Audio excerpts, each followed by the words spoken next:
encheis os corações como em Meriba.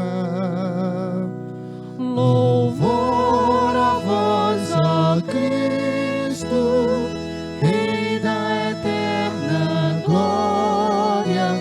Louvor a vós, ó Cristo, Rei da eterna glória. O Senhor esteja convosco. Ele está no meio de nós. Proclamação do Evangelho de Jesus Cristo, segundo São Mateus. Glória a vós, Senhor. Naquele tempo, disse Jesus aos seus discípulos: ficai atentos para não praticar a vossa justiça na frente dos homens, só para serdes vistos por eles. Caso contrário, não recebereis a recompensa do vosso Pai que está nos céus. Por isso, quando deres esmola, não toques a trombeta diante de ti, como fazem os hipócritas nas sinagogas e nas ruas, para serem elogiados pelos homens. Em verdade vos digo, eles já receberam a sua recompensa. Ao contrário, quando deres esmola, que a tua mão esquerda não saiba o que faz a tua mão direita, de modo que a tua esmola fique oculta, e o teu Pai, que vê o que está oculto, te dará a recompensa. Quando orardes, não sejais como os hipócritas, que gostam de rezar em pé nas sinagogas e nas esquinas das praças, para serem vistos pelos homens. Em verdade vos digo, eles já receberam a sua recompensa. Ao contrário, quando tu orares, entra no teu quarto, fecha a porta e reza ao teu Pai que está oculto, e o teu Pai que vê o que está escondido te dará a recompensa. Quando jejuardes, não fiqueis com o rosto triste como os hipócritas. Eles desfiguram o rosto para que os homens vejam que estão jejuando. Em verdade vos digo, eles já receberam a sua recompensa. Tu, porém, quando jejuares, perfuma a cabeça e lava o rosto, para que os homens não vejam que tu estás jejuando, mas somente teu Pai que está oculto. E o teu Pai que vê o que está escondido te dará a recompensa. Palavra da salvação. Glória a vós, Senhor.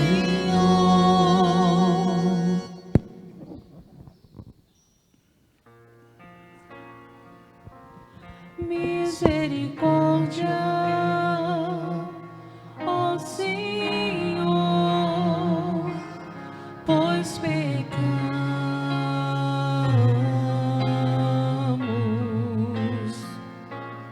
Misericórdia, ó Senhor, pois pecamos.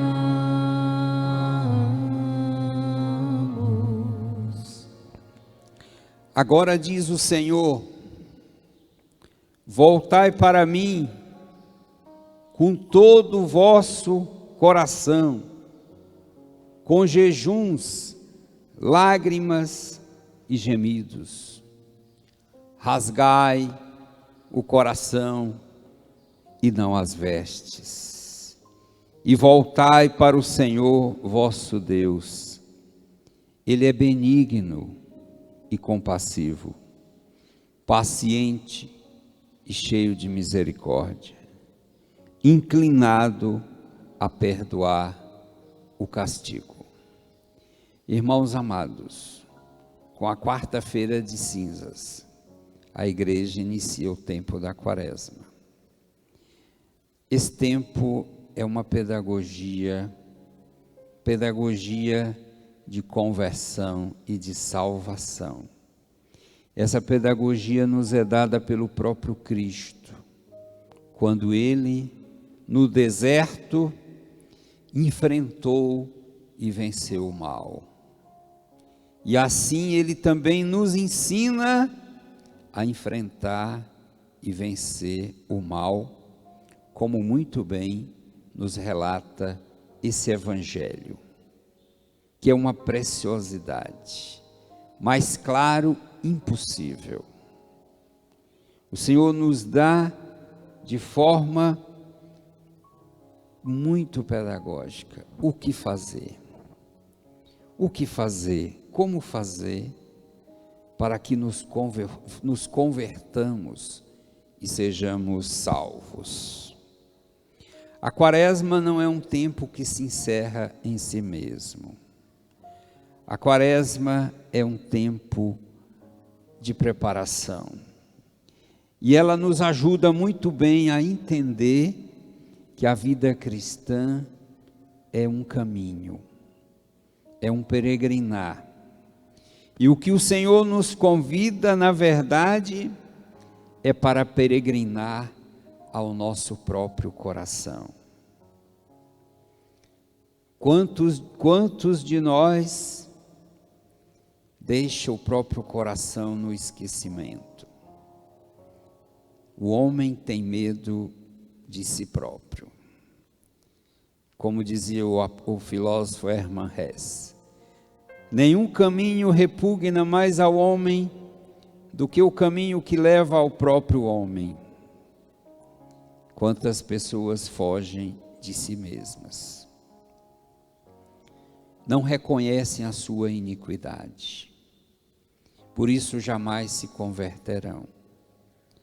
Porque o primeiro passo para a conversão é reconhecer a própria iniquidade, sem maquiagem. A gente vive num tempo de aparências, as pessoas adoram cuidar da aparência como se isso fosse a coisa mais importante. E tem algo muito essencial que é dentro, que os olhos não podem ver. E pouco se valoriza isso. Por isso a quaresma é um convite estampado nas palavras do profeta. Esse profeta, na verdade, é um sacerdote, Joel.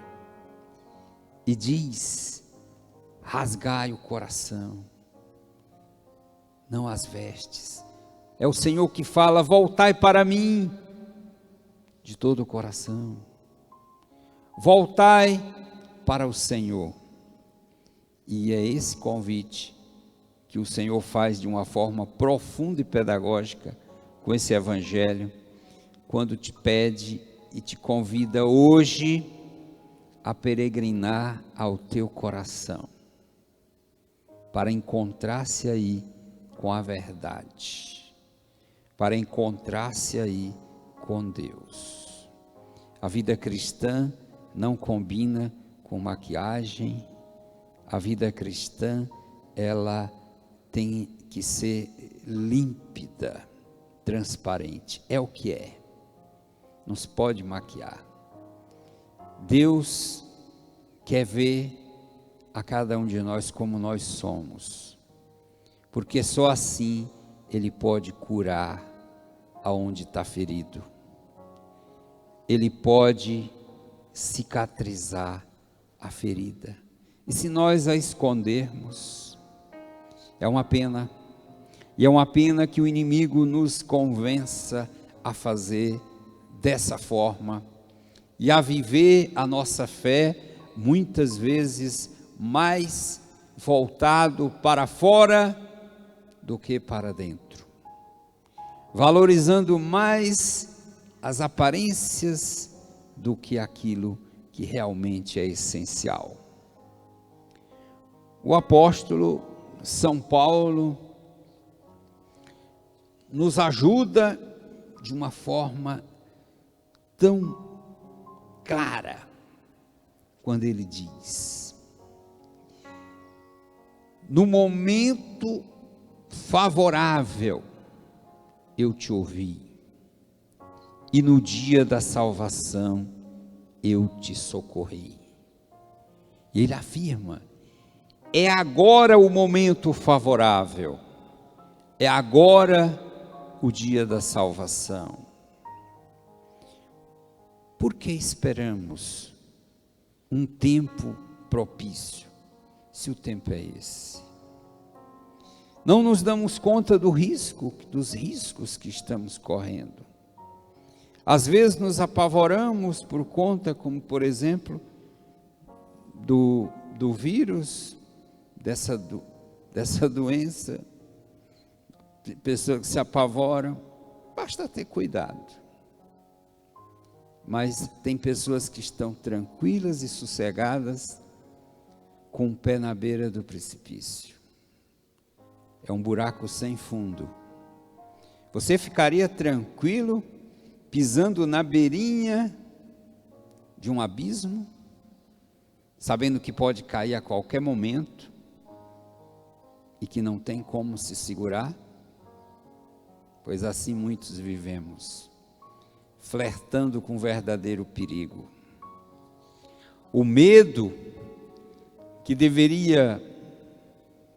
o que deveria realmente amedrontar as pessoas é isso. E não medo de guerra, medo de doença, não.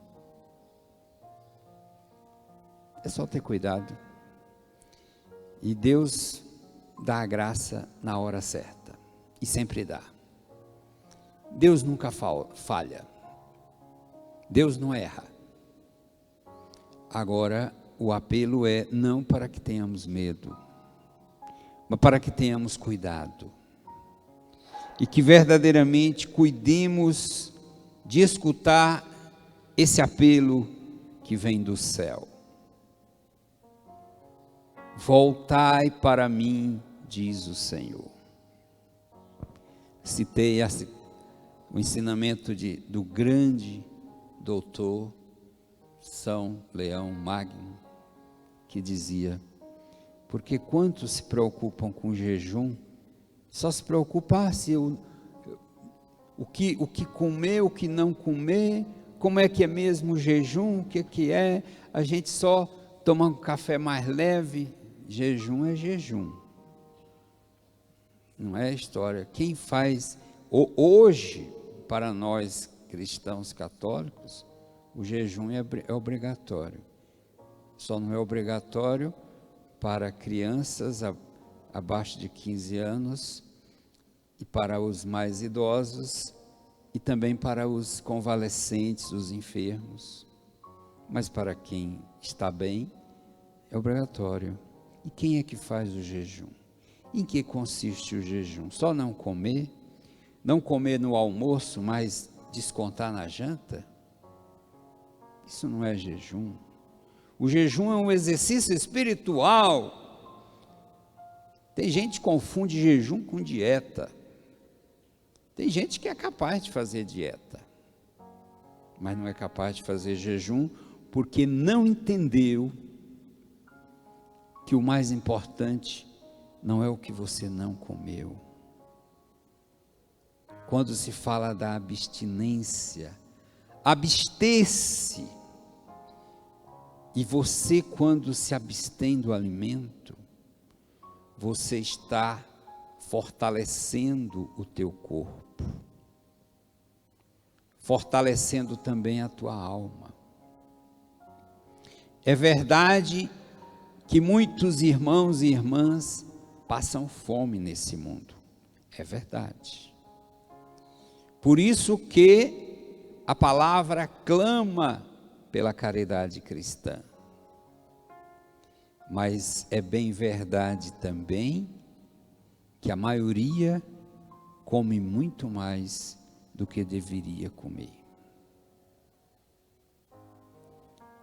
E o problema hoje que existe no mundo, eu não vou fazer aqui apologia à miséria e à fome, mas o problema hoje de saúde, da obesidade, é muito mais grave do que aqueles que estão passando fome. E aí diz, mas isso não é problema de alimentação. Bem, eu não vou discutir aqui toda a gama que existe aí da própria qualidade dos alimentos, que hoje são envenenados. A verdade é que nós somos envenenados lentamente, fruto de um pecado gravíssimo, que é o pecado da ganância. Mas essa não é a minha linha de pensamento para a homilia, é a orientação do Papa Leão Magno. Abster-se, mais que de alimento, é abster-se do pecado. Se nós nos abstemos do alimento, mas sem o espírito de oração, o que adianta você fazer jejum? Você não reza. Você não tem um espírito de penitência. E adiantou de quê? Esses exercícios espirituais, inclusive eles não devem ser feitos para que ninguém saiba. E as pessoas não façam as coisas com naturalidade. Ninguém precisa se mostrar, eu faço isso, eu faço aquilo. A vida espiritual realmente, nós precisamos de uma grande transformação.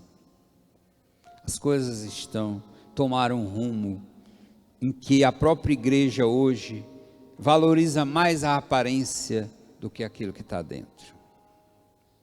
As pessoas estão mais preocupadas com os penduricalhos do que com aquilo que realmente é essencial. É o que Jesus diz. Deus vê o que está escondido. Não é a aparência que vai contar. Quantas liturgias pomposas e vazias de sentido e de piedade. Por quê? Porque falta aquilo a que essa proposta nos chama hoje. Voltai-vos para Deus de todo o coração. É um convite para peregrinar ao teu próprio coração. Porque a verdadeira conversão é um processo inverso daquilo que muitos pensam. A verdadeira conversão, ela é de dentro para fora. Se você não peregrinar o teu coração, como se converterá?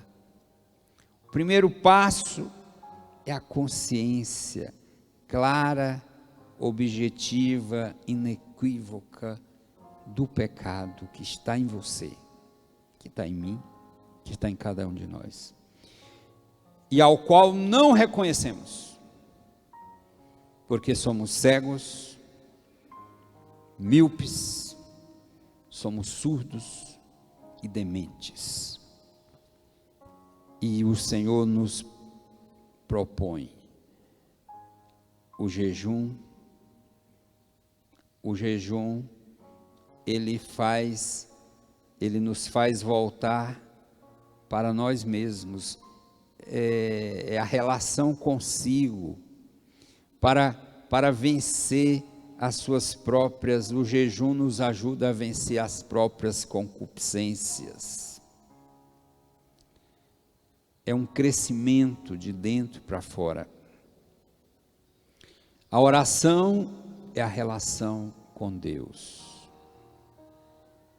uma relação filial, simples, como é Deus simples. Eu acho que quanta gente vai se surpreender se chegar a ver a Deus, porque Deus é muito simples, mais do que nós, muito mais. E terceiro, a relação com o outro, que está na dimensão da caridade, do amor. Então, esses 3 exercícios. Então, a quaresma é um tempo de conversão. Peregrine ao teu coração, para encontrar-se com a verdade, para encontrar-se com Deus. Tira tudo que é máscara, não essa que está aí no rosto, mas aquela outra que encobre o caráter. Isso. Tira tudo que é máscara, tira a maquiagem e apresente-se diante de Deus como aquele publicano que não tem vergonha de dizer: Senhor, eu sou um pecador. Porque nosso Deus, como o profeta nos exorta nessa leitura maravilhosa, nosso Deus é benigno e compassivo, paciente e cheio de misericórdia, inclinado a perdoar o castigo. Se grande é o teu pecado, maior, infinitamente maior, é o amor de Deus. E o apóstolo nos diz: esse é o tempo favorável. A quaresma é o tempo favorável.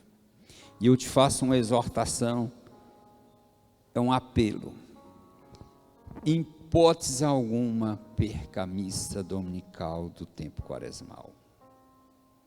Mas não vá à missa com raiva, ou por obrigação, para ficar olhando para o relógio, chateado que o padre fala demais. Se for para fazer isso, não vá não, porque o seu pecado vai se multiplicar.